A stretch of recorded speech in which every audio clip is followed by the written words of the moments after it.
Jesus is standing in front of a crowd in John chapter 6.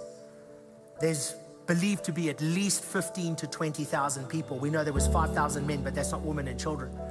And they tell him that, Jesus, we're out in the middle of nowhere on the top of a mountaintop, right? And I've been there. There's no shops anywhere near there. And then they say to him, let's get food. And he says, great. Give them something to eat. To get food for these people, Jesus, it's going to literally be close to half a year's wages and a logistical nightmare. What are we going to do? We have nothing.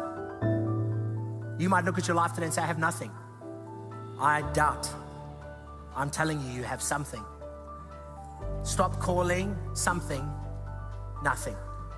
One of his disciples, Andrew, Simon Peter's brother, came to him and said, there is a lad who has 5 barley loaves and 2 small fish. But what are they among so many? In other words, there's something, but there's nothing. Then Jesus says, make the people sit down. Now, why would they sit down? Because he's about to feed them. And Jesus took the loaves, 2 loaves, small fish, and when he had given thanks, he distributed them to the disciples, and the disciples to those sitting down, and likewise of the fish, as much as they wanted. What does Jesus do with little? He gives thanks. God is not limited in substance nor supply, but we are limited in giving thanks. We can limit him by going, I refuse to let you be Lord in my life. I'm not just talking about money, I'm talking about life. Give thanks for what you have. Be grateful for what you have.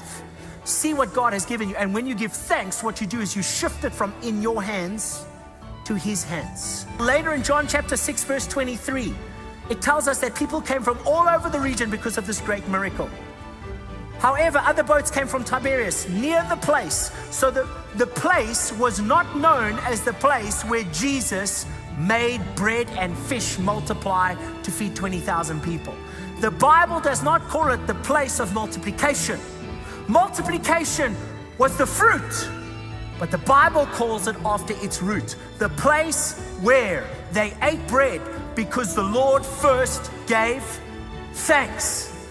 When you take a moment to give thanks, you will look down the road in the future back on all the supply and the miracles that God performed, and you will not say, I am where I am because of my multiplication. You will say, I am where I am today because of that moment where I gave thanks to God, where I gave it to him.